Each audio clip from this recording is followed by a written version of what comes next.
ഇത് ചിന്തിക്കുന്നവർക്ക് ദൃഷ്ടാന്തമുണ്ട്, ദൃഷ്ടാന്തം പറയുന്നതും അത് പഠിപ്പിക്കുന്ന ഇവിടുത്തെ പണ്ഡിത സമൂഹമോ ആളുകളുണ്ടെങ്കിൽ പോലും ഒരു മനുഷ്യനെ അതിന്റെ വ്യത്യസ്തത ആരും ചിന്തിക്കാൻ പോലും സമ്മതിക്കില്ല.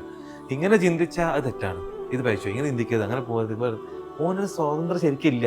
ആക്ച്വലി ഇവിടെ ഉള്ള നിലവിലുള്ള സിസ്റ്റം നമ്മളെല്ലാവരും കെട്ടുപാടുള്ള കൂടുതൽ കൂടുതൽ ലോക്കാക്കി കെട്ടിയെടുക്കുകയാണെന്ന് ആളുകൾ മനസ്സിലാക്കണില്ല.